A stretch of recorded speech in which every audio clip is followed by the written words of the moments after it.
Why do so many people who come from nothing end up right back there, even after hitting it big? Have you ever noticed how some folks suddenly get their hands on serious money selling a piece of property, landing a huge deal, or straight up winning the lottery only to blow through it all and end up broke again in just a few years? One guy sells land for millions. Then a couple of years later, he's scraping together small loans just to get by. Another signs a fat contract. Looks like he's finally made it. But a handful of no big deal decisions later, he's starting over from zero. Some lottery winners walk away with suitcases full of cash, living the dream for a minute, then end up right back punching a clock, working harder than ever.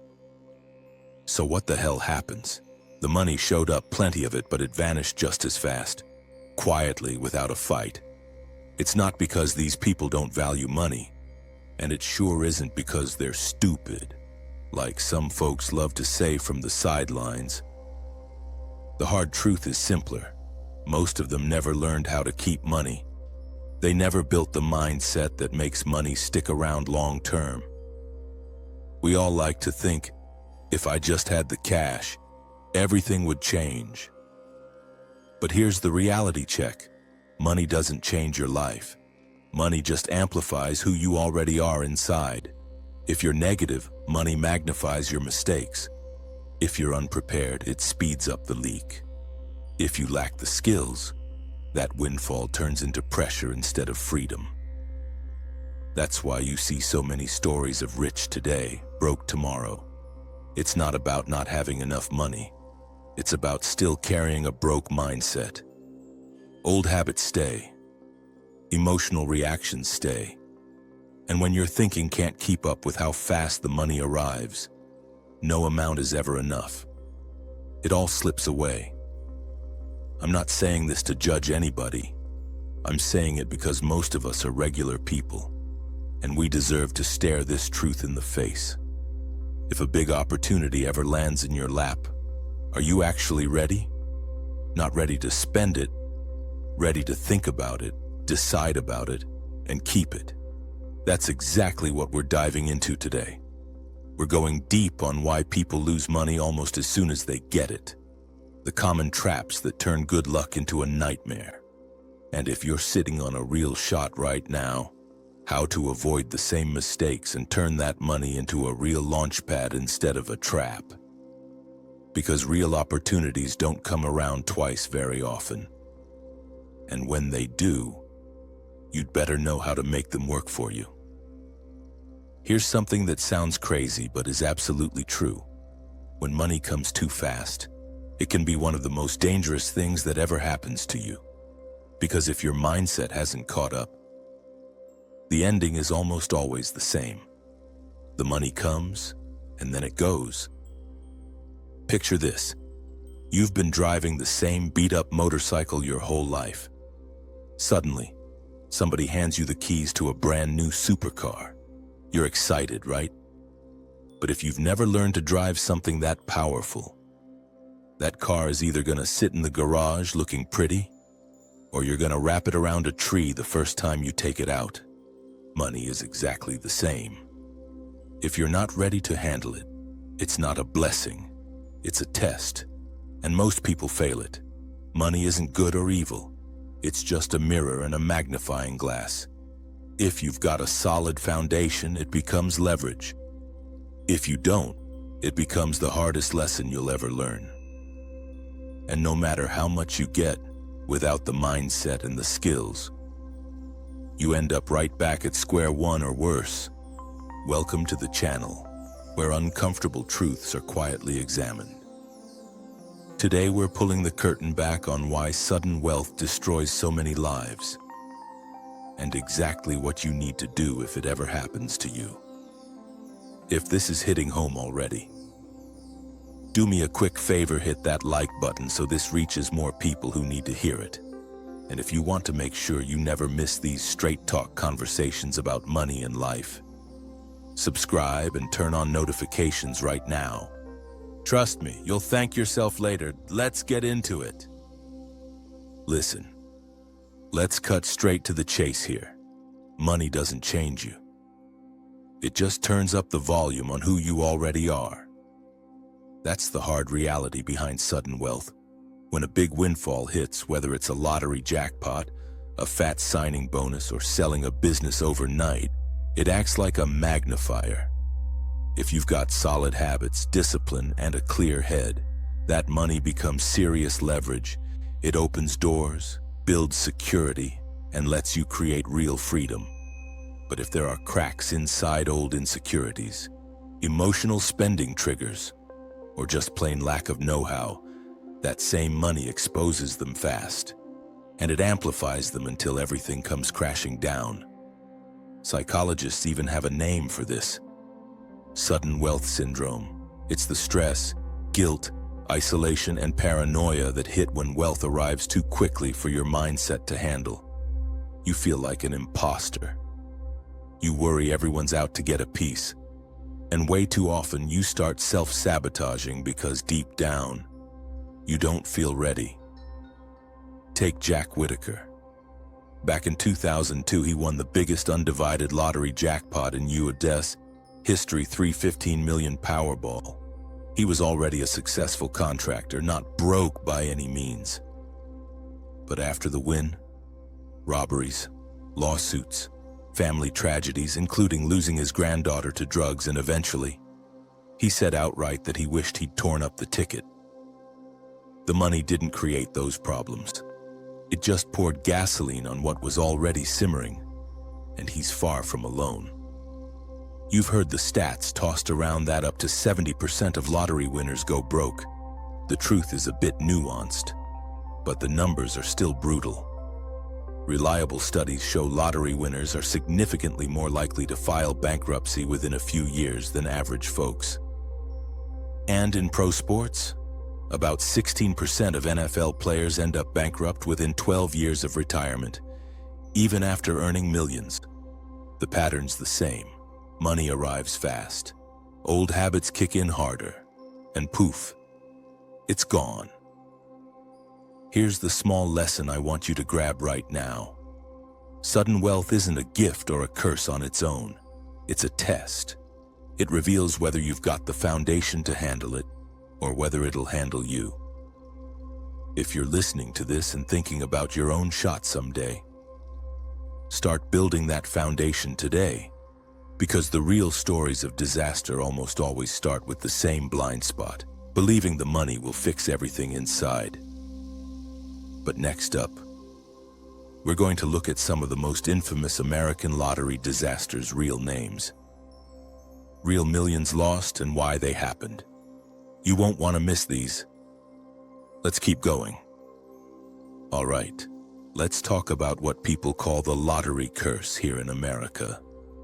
It's that pattern where someone hits a massive Powerball or Mega Millions jackpot millions, sometimes hundreds of millions, and instead of living happily ever after, their life falls apart. They end up broke, addicted, divorced, or worse. And it's not just bad luck. It's what happens when a ton of money lands in the lap of someone who isn't wired to handle it. The numbers are ugly. Studies from places like the Certified Financial Planner Board show that nearly 1/3 of lottery winners end up bankrupt, way higher than the average American. And many do it within 3 to 5 years. Some older quotes throw around 70%. But even the more conservative figures are a wake-up call. These aren't rare flukes. They're predictable when old habits meet unlimited cash. Let's look at a few iconic American stories that prove the point. First, Jack Whittaker. Back in late 2002, he won the largest single-ticket jackpot at the time, $315 million Powerball. He took the lump sum, about $113 million after taxes. Jack was already a successful contractor, not hurting for money. He gave millions to churches and charities. But then the wheels came off. Thieves stole hundreds of thousands in cash from his car. Lawsuits piled up. His granddaughter and daughter both died from drug overdoses tied to the family chaos. He got divorced, By 2007, he was telling reporters he wished he'd torn up the ticket. He called the win the worst thing that ever happened to him. Jack passed away a few years ago, but his story still stands as the classic example of how money can amplify tragedy. Then there's Evelyn Adams. She did something statistically insane, won the New Jersey lottery twice, in 1985 and 1986. Total take $5.4 million.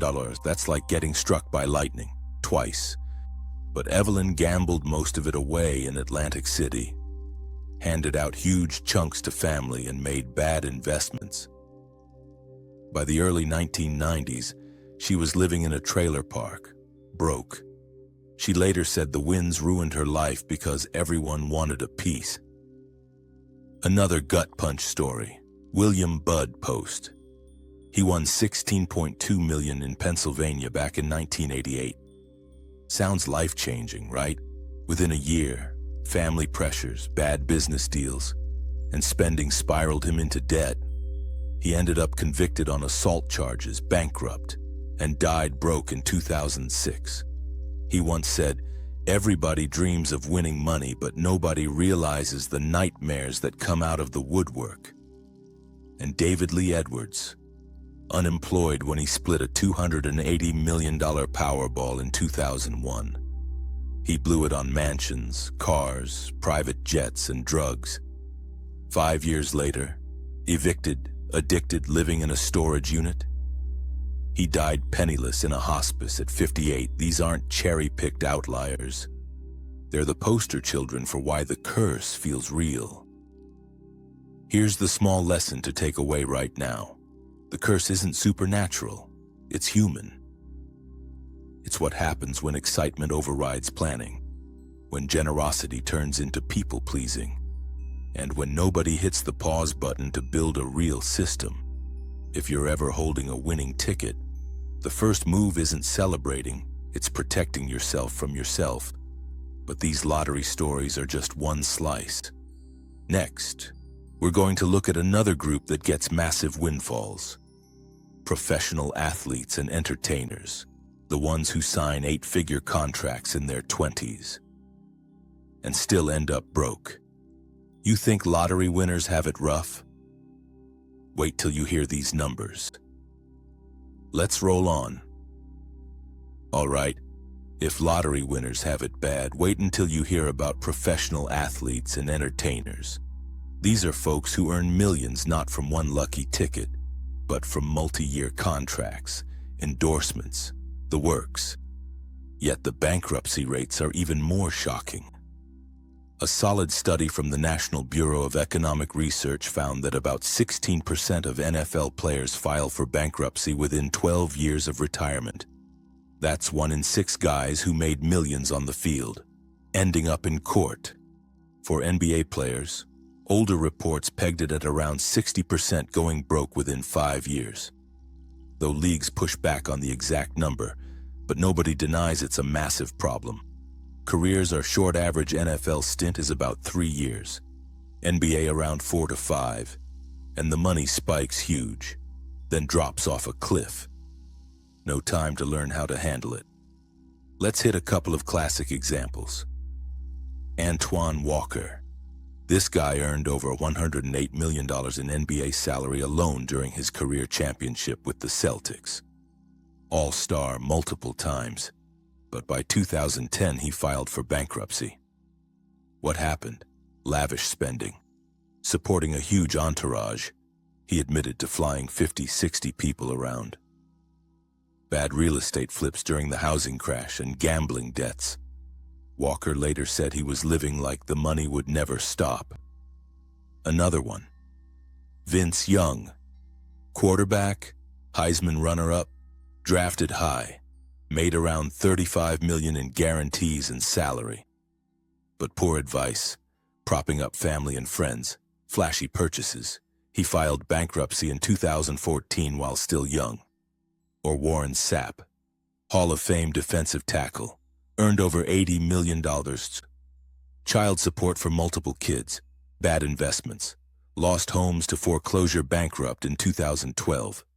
And don't get me started on boxers or entertainers. Mike Tyson blew hundreds of millions on tigers, mansions, and parties before going bankrupt in 2003. The common thread? Short careers mean the income window slams shut fast. Young age, no real-world money experience. Pressure to look the part, cars, jewelry, helping everyone back home, bad advisors or straight-up scams. And that same competitive, risk-taking mindset that wins games. It leads to dumb investments or gambling everything away. Here's the small lesson to lock in today. Talent gets you the money, but discipline keeps it. Athletes prove that earning big doesn't automatically teach you how to manage big. If you're grinding toward your own big break, start practicing money habits now while the stakes are small. Because these stories show the fall hits hardest when you're not ready. But lottery winners and pros are both sudden in a way. Next, we're flipping the script. We're going to compare that to people who build wealth slowly, the ones whose money actually sticks around, and why that slow grind often beats the fast windfall every time. You ready for the contrast? Let's dive in. All right. Let's flip the script now and talk about the real difference maker. Earned wealth versus sudden wealth. Why does money that you grind for, dollar by dollar, tend to stick around? While the big windfalls we just talked about often vanish like smoke, it's not luck. It's because earned wealth forces you to build the habits, knowledge, and discipline that keep money in your pocket. Sudden wealth skips all that schooling. You get the cash before you've learned the rules. People who build wealth slowly through years of working, saving, and investing small amounts develop a deep respect for every dollar. They learn to spot good opportunities from bad ones. They get comfortable delaying gratification. They understand risk because they've felt the pain of losing small amounts along the way. Sudden wealth? It hits like a tsunami. No time to prepare. Old habits rush in, amplified, and the money floods out just as fast. Look at the contrast in real lives.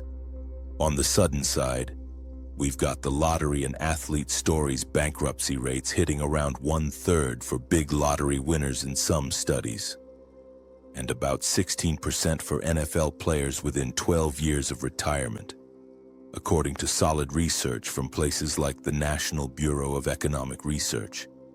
Those are way higher than the average American. Now flip to earned wealth. Warren Buffett started delivering papers as a kid, buying his first stock at 11. Built Berkshire Hathaway over the decades through patient, disciplined investing. Today, one of the richest people on earth, still living in the same modest house he bought back in the 1950s. Or Oprah Winfrey, grew up in poverty, worked her way up in media, turning talent and grit into a billion-dollar empire. She didn't blow it, she invested in herself, her brand, and smart ventures. Still thriving. Even someone like Howard Schultz at Starbucks, who came from a poor family, built the company step by step. No overnight jackpot, just consistent execution. These folks didn't get a windfall. They earned it through trial, error, and compounding over time. That's why it lasts. Here's the small lesson to nail down right now. The path to wealth isn't about how fast the money arrives. It's about whether you've paid the tuition and experience to handle it. Earn it slowly and you're wiring yourself for long-term success. Get it suddenly without the foundation? You're playing defense from day one. If you're building your money the hard way right now, keep going. That's the advantage. But knowing the difference is one thing. The real destruction often starts with those quiet emotional traps that sneak up when the money hits. Next, we're diving into the first big one. That rush of impulse spending and the high of thinking, I finally made it. It's more common and more dangerous than you think. Stay with me. All right, let's talk about the first big emotional trap that hits almost everyone with sudden money. Impulse spending and that euphoric high of, "I finally made it." When the windfall lands, whether it's a lottery check, a signing bonus, or cash from selling something big, your brain lights up like it's Christmas morning on steroids. Years of scraping by, saying no to stuff, feeling behind, all that flips overnight. Suddenly, you feel like you deserve to enjoy it right now. No waiting, and that's when the damage starts. You buy the dream car, the massive house, the jewelry, the trips because, why not? I earned this break. But impulse spending isn't just buying stuff. It's deciding with your emotions instead of your plan, and it drains the money faster than anything else. Look at David Lee Edwards. He hit part of a $280 million Powerball jackpot back in 2001. Unemployed at the time, within months, a $1.5 million mansion, luxury cars, a private jet, jewelry worth millions. He blew through it all in under 5 years, adding drugs and bad choices, and ended up evicted, addicted, living in a storage unit, died broke at 58, or Billy Bob Harrell Jr. won $31 million in Texas Lotto in the late 90s. Started with a huge ranch, cars for the family and cash gifts everywhere. The high felt amazing at first, but the spending never stopped. Within 2 years, divorced, in debt, and tragically took his own life. These aren't weak people. It's the rush, the dopamine hit of finally saying yes to everything you've wanted. Athletes fall into it too. That first big contract paycheck leads to fleets of cars and bling before they've even played a full season. The small lesson here is simple but brutal. That finally made it feeling is a lie. It tells you the money is endless, and you deserve to blow it now. But real freedom comes from pausing that long enough to build something lasting. Hit pause on the big buys for at least a few months. Feel the urge, but don't feed it yet. Because this trap is sneaky and it's usually the gateway to the next one. We're talking lifestyle creep, quietly upgrading everything to match your new status, until you're spending more than ever just to feel normal. It's even more insidious. Hang with me, we're getting there next. All right, let's hit the second big emotional trap head on. Lifestyle creep, and that burning need to prove you're successful. This one's sneaky because it doesn't feel like a trap at first. It feels like a reward. You get the windfall, and suddenly your normal starts shifting upward. The apartment isn't big enough anymore. The car doesn't match the new you. Vacations go from road trips to private jets. Dinners out become the default. And before you know it, you're spending way more every month just to maintain what now feels like baseline living. It's called creep for a reason. It happens gradually. You upgrade one thing, then another to match, and soon your expenses have ballooned to eat up all the new money. And then some. The drive behind it? Proving something. To family back home. To friends. To social media. To yourself. I made it, so I should look like I made it. But that proof comes at a brutal cost. Take Antoine Walker, NBA champion, all-star, earned over $108 million in his career. He admitted he got caught up trying to live like the hip-hop icons of the era, Jay-Z. Puff Daddy, the flashy cars, the jewelry, the entourage. He bought multiple luxury homes, fleets of high-end rides, and custom everything. Supported dozens of people flying with him. By 2010, just a couple of years after retiring, he filed for bankruptcy, had to sell his championship ring. Walker later said the lavish lifestyle he built became impossible to sustain once the paychecks stopped. Or look at Mike Tyson, boxing legend, peaked at hundreds of millions. Mansions, exotic pets like tigers, endless parties, and gold everything. He blew it all chasing that image of ultimate success. Bankrupt in 2003. These guys didn't wake up planning to go broke.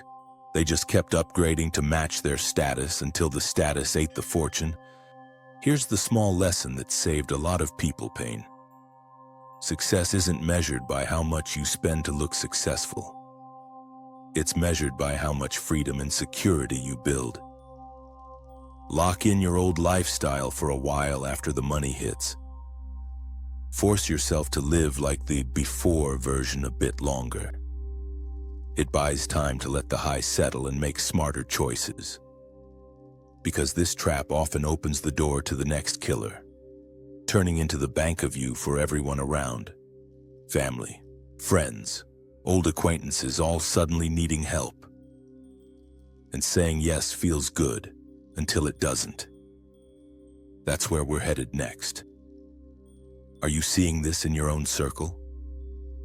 Stick around. We're breaking it down.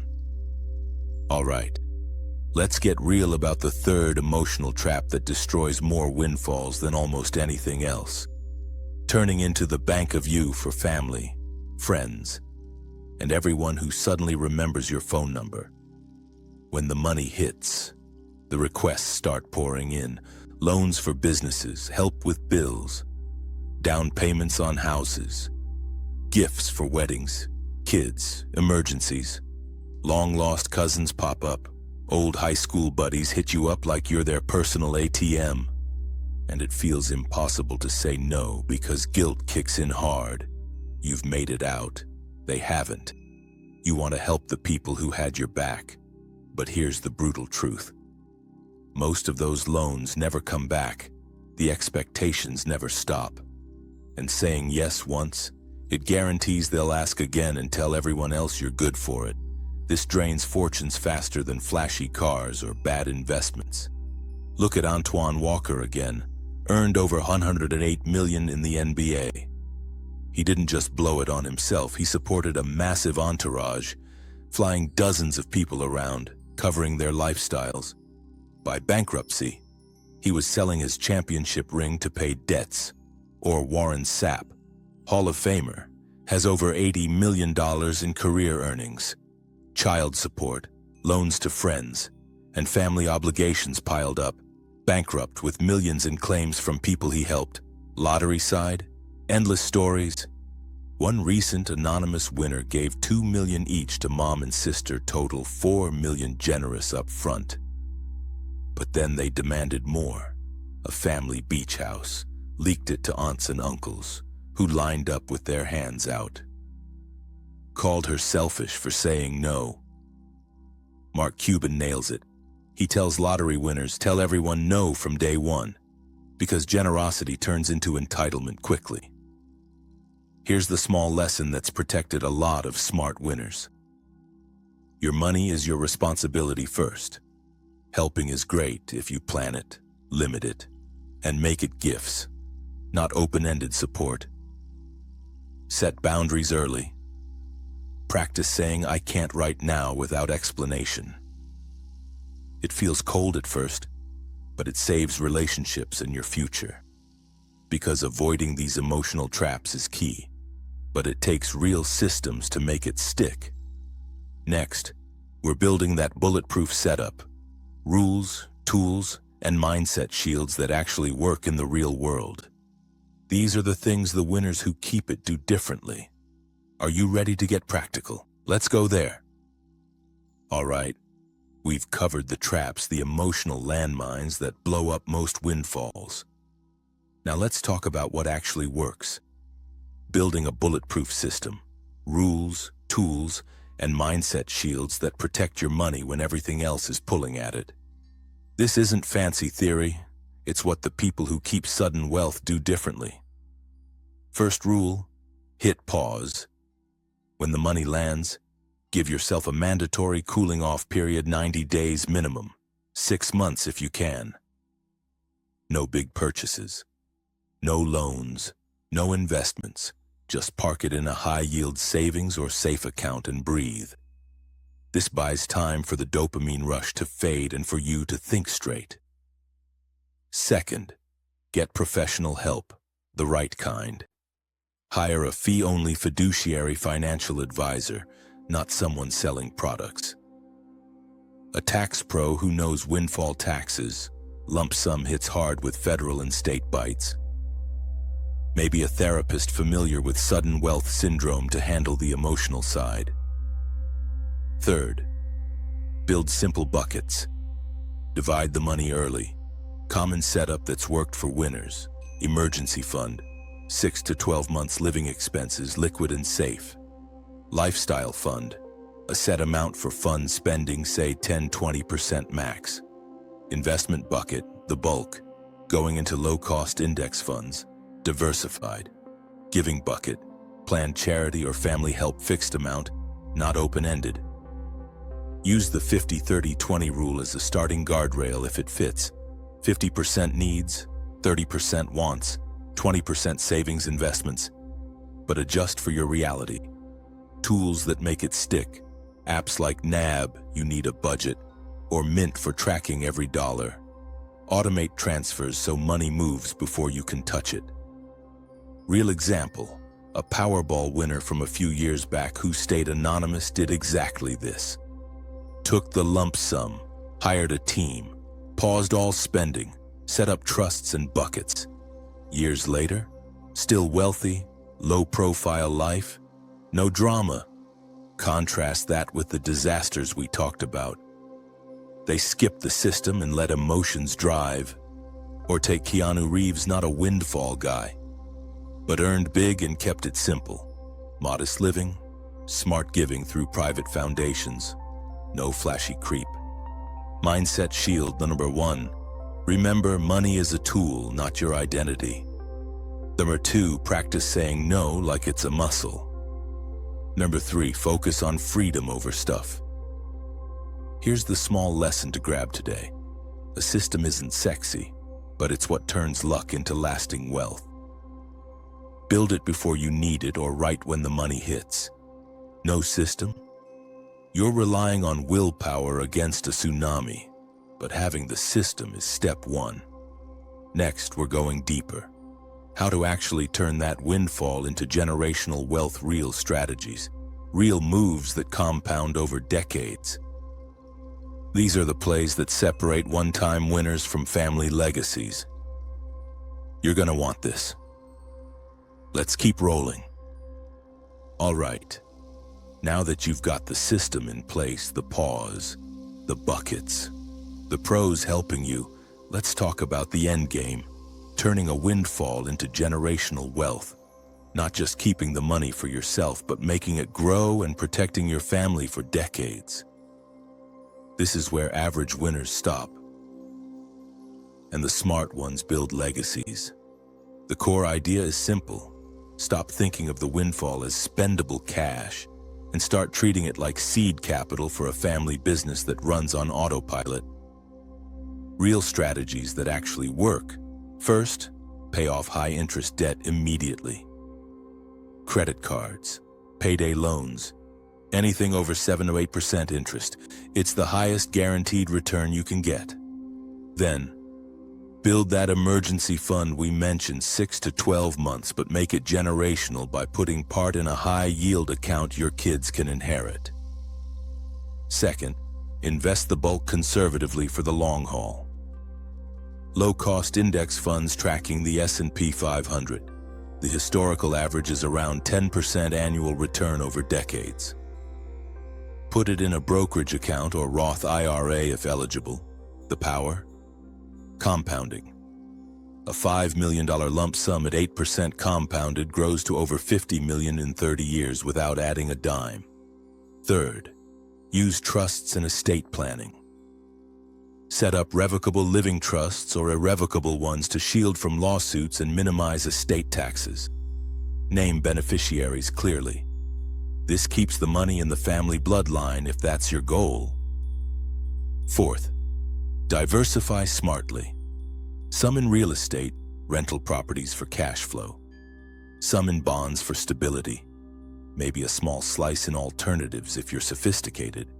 but nothing speculative. Avoid hot tips or crypto moonshots. Fifth, teach the next generation early. Don't hide the money. Educate kids on basics, budgeting, and investing through allowance systems or junior accounts. Real example, the anonymous Powerball winner who took a huge lump sum a few years back. They hired a team, set up trusts, invested mostly in index funds and municipal bonds. Years later, still multi-millionaires, funding college for grandkids, no public drama. Or look at Chris Gardner, the real guy behind The Pursuit of Happiness. Starting from homelessness, built a brokerage firm slowly, but when his big break came, he invested wisely, set up foundations, and now his kids are set without the entitlement trap. Contrast that with the blow-it-all stories. They spent or gave it away. These folks compounded it. Here's the small lesson to lock in. Generational wealth isn't about how much you start with. It's about how patiently and systematically you grow it. One disciplined windfall, invested boringly, can change a family tree forever. But doing all this right comes down to one final truth. Next, we're wrapping up with the reality check. Why keeping money always starts with keeping control of yourself first. This is the part that ties it all together. Don't miss it. We're almost home. All right, let's wrap this up with the final reality check. The one thing that ties everything together. Keeping money doesn't start with fancy investments, trusts, or even the perfect buckets. It starts and ends with keeping control of yourself first. All the stories we've covered, the traps, the systems, they all boil down to this. Money amplifies who you are. If you're disciplined, patient, and clear on your values, it'll build you up. If you're impulsive, people-pleasing, or chasing validation, it'll tear you down faster than you can imagine. The lottery winners who vanished, the athletes who earned empires and lost them, they didn't lack intelligence. They lost control of emotions, boundaries, and habits. On the flip side, the ones who make it last, like the anonymous winners who pause, plan, and stay low-key, or folks like Warren Buffett who live simply amid billions. They mastered self-control long before the money showed up. Or take Keanu Reeves again. Hundreds of millions from movies. But he gives quietly, lives modestly, and rides the subway. No creep, no drama. He's in control of his ego, his spending, his life. The ultimate lesson here is straightforward and tough. No amount of money fixes a lack of self-mastery. Build it now through small habits. Saying no when it hurts, and delaying gratification.